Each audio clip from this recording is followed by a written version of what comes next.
Moshe Popack is the co-founder and CEO of YMP Real Estate Management. He is a third generation real estate investor. He's a JD. Welcome to the show, Moshe. Thank you so much, George. It's great to be here. Yeah, excited to have you on. Tell us a little about your personal life, some more about your work, and why you do what you do. Sure.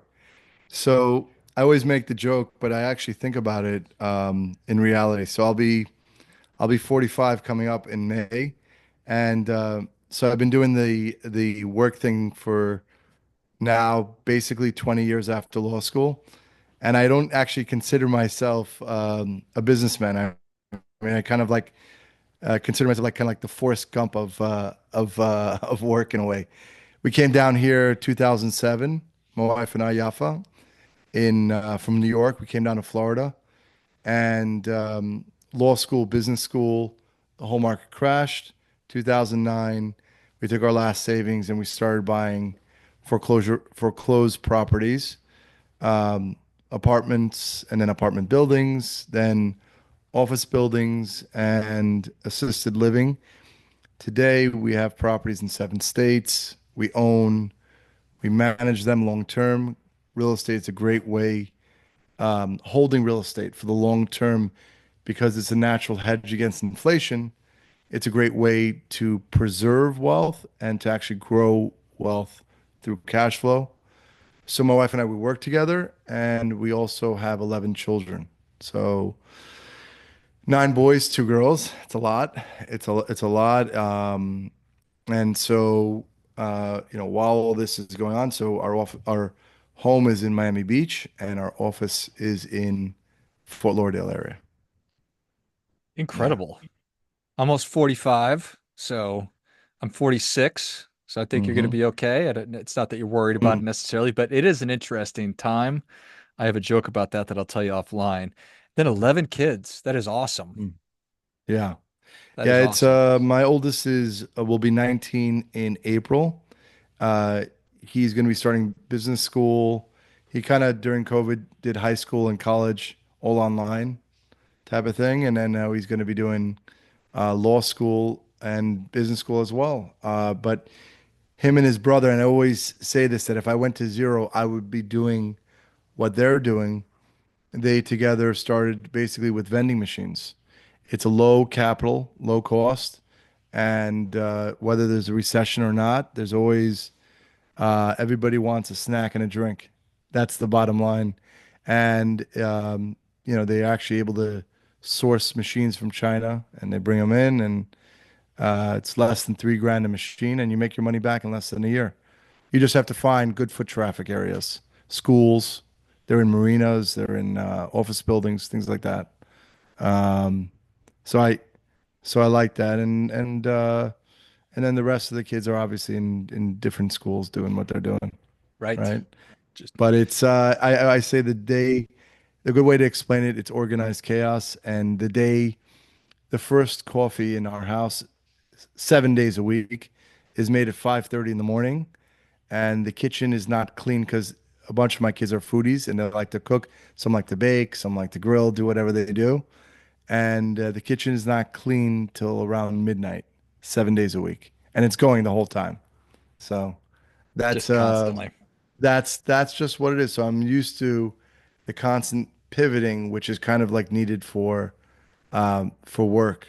You know that used to. I always talk about chief adaptability officer, right? In today's world, so many friends that are in business that I talk to, there's a lot of uncertainty, but I think the great leaders, they embrace change, they embrace uncertainty, and you have to have a culture of that adaptability to constantly be able to pivot, but also have systems um, to be able to move off and shift.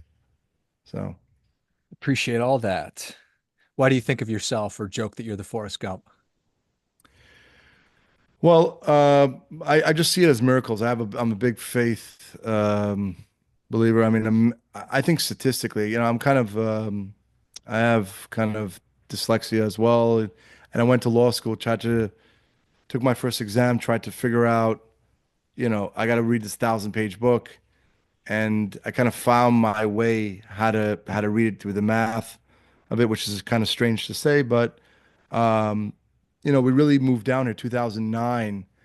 When I lost my job, we had 3 kids at the time, no job.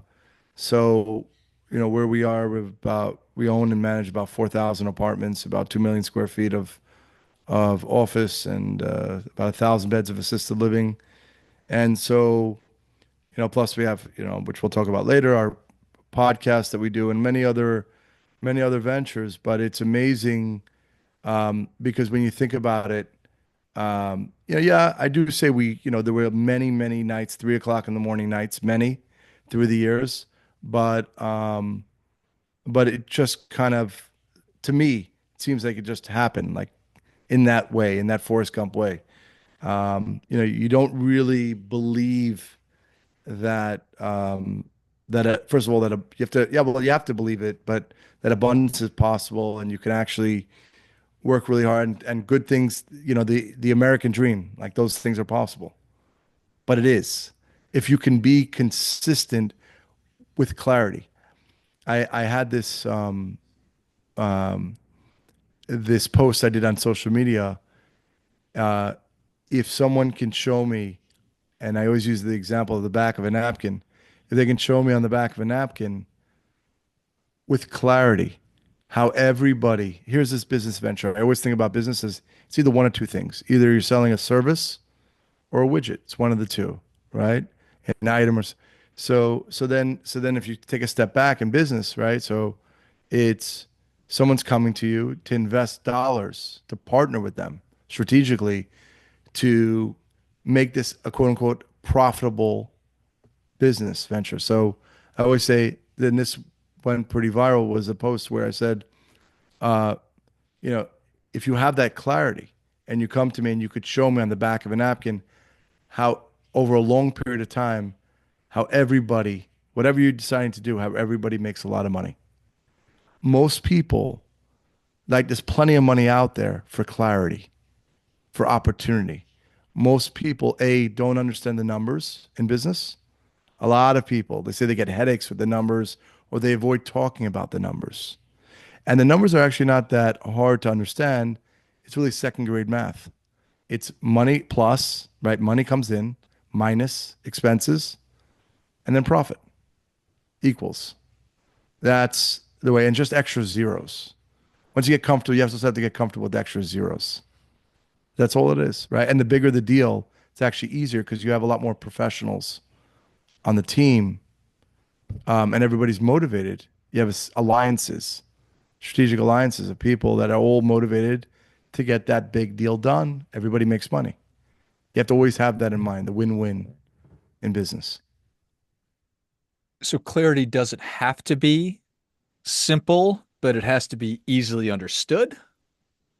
Yeah, the person explaining it, it starts with if someone's going to quarterback something, someone's going to lead something, that vision, they must see it because they're leading a team.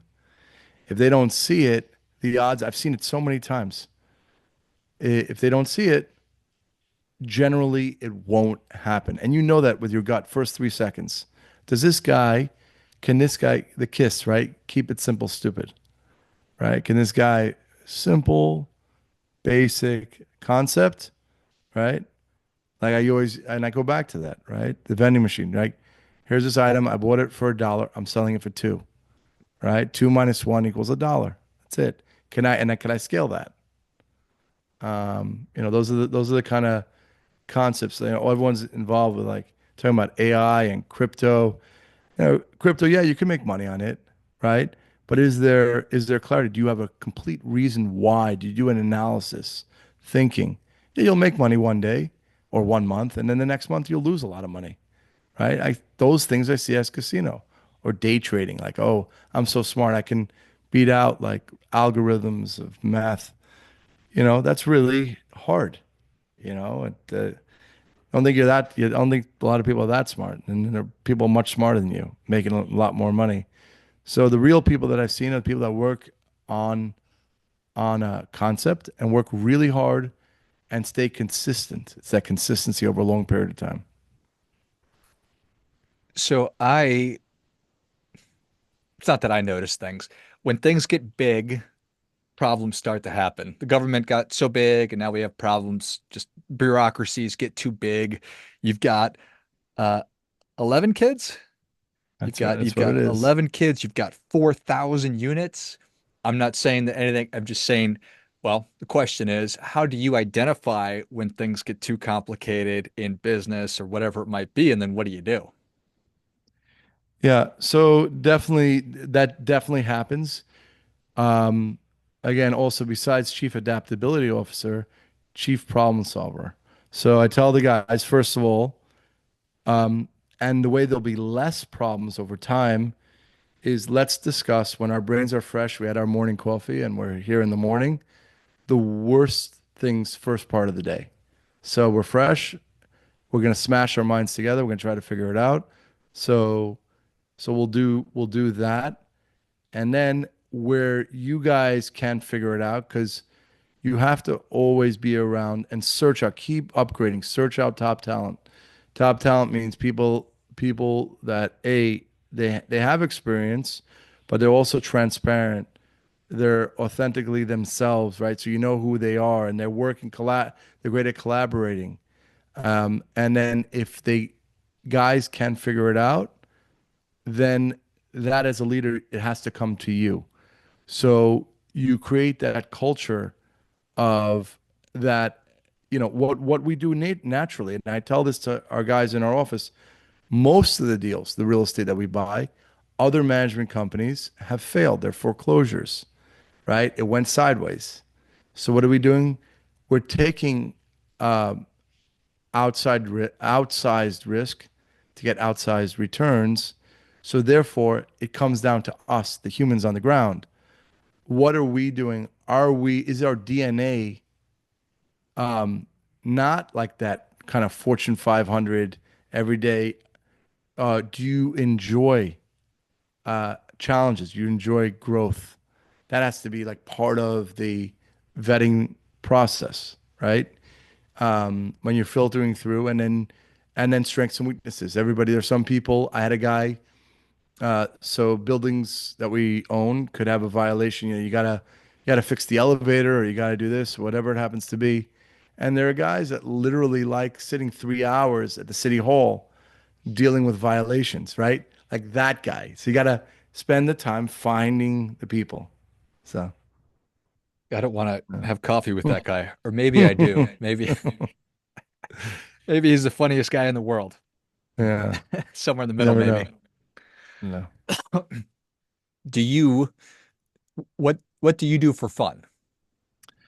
So a few things. I like to integrate. I've been training Brazilian Jiu-Jitsu, martial arts. I think it's great. It's funny. It's been 13 years, and only now, um, because it applies to all areas of life. Like there's chaos, right? You got to be so quick on your toes, and things are happening. So only now am I really uh, able to not be in reactive mode, fight or flight, after 13 years. But what I'm doing is my top seven children, we train as well. So in my garage, we built out a dojo. And so I do that. I also like to play tennis. I can swim, things that are just keep my mind focused on other things. Whenever I can, I try to integrate my kids into the mix, right? So I'm getting quality time with my kids. I get to generally we have a home office, so I get to generally work from there. That was a big decision about 8 years ago. I told my wife, I said, 80, I can work 80 hours, you'll never see me, or we can hire somebody. It took a bunch of months to hire talent. And, and I said, but he'd be 70%, but it allowed me to freed me up to, to grow in the spaces that I'm good at. And it also was a double win. And it also gave me, and it was the ability to spend more time with my wife and my children. But again, my wife and I, we work together. So there's that. And then my kids come along to a lot of different business meetings, and my kids are getting older, so it's all one big uh, mix that's going on there. You are a third generation real estate investor. Did your dad and grandpa have a similar approach to that, or were there separations between family and business? Yeah, so I think that there are underlying concepts in business. I think that our styles are different for in the real estate world in New York. There were many people in that real estate world that didn't want to venture out of New York, and they wanted a lot of control. But with the invent of technology, there's a lot of processes and procedures that you can automate. And I even, let's say I have a property in Kentucky. I'm in Miami and Fort Lauderdale, right? But through a lot of those software and controls and um, things that you can have those controls. But I also and it happens. People shouldn't be surprised like you're saying, as you're growing and things are getting bigger. There will be. I always put a line item for mismanagement, and you have to have a line item for theft. If you have that, then your expectations are not going to be so out of whack. It's just another day. Oh wow, okay, that happened, right? But that means that you have to buy the business or the piece of real estate for a good price, right? To allow for those things. And if you do that, so your main job, if you really want to grow, is to find great opportunities, whether in business or in real estate, because the money is always going to be there if you have that vision and clarity. Yeah, that makes sense.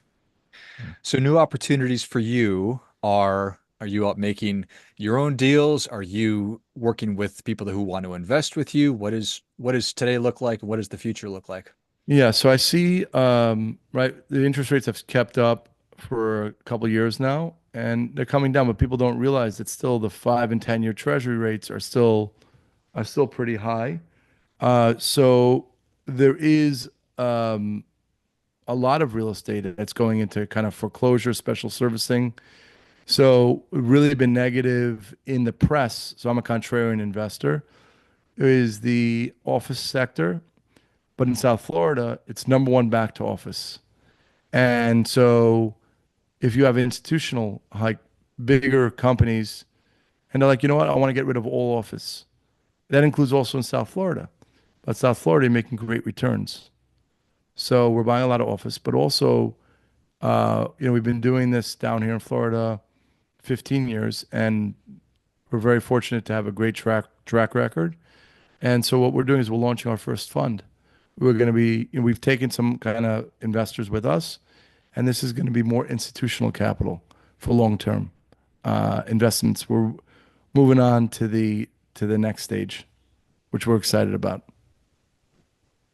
And I imagine when people are talking to you about what your approach will be or whatever it might be, that you say that you are delivering and working with consistency and clarity.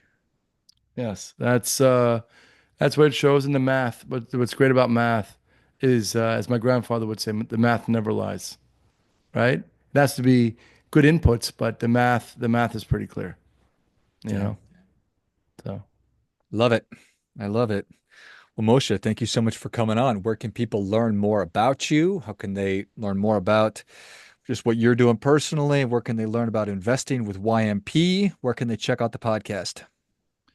so we have our general site. It's just moshepopack.com, and we have a lot of our information there. And the podcast is called Common Denominator. So this is a way that we give back. We try to talk about the things we have as humans that we have in common instead of the things that divide us. And, mindset, business tips. We've done about almost 200 episodes. It's on everywhere you watch podcasts, YouTube, Spotify, um, and Apple. And then we also have our social. It's M Popack, Instagram, Facebook, LinkedIn, and that's where you can find me and connect for sure. Excellent. Yeah. Common Denominator is a wonderful name for a show, and I'm always trying to find the connections, or rather the things that I have in common with other people, and it's way easier than I think that people realize. So I appreciate what you're doing. Thank Thanks you. again for coming on. If you enjoyed this as much as I did, go to Moshe Popack, Popack.com. It's MoshePopack.com. Check out the Common Denominator podcast wherever you listen to your shows. Find them on social media all over the place, and I will link all of those in the notes. Thanks again, Moshe. Thank you so much, George. Thank you. It's been Until fun. next time, remember, do your part by doing your best.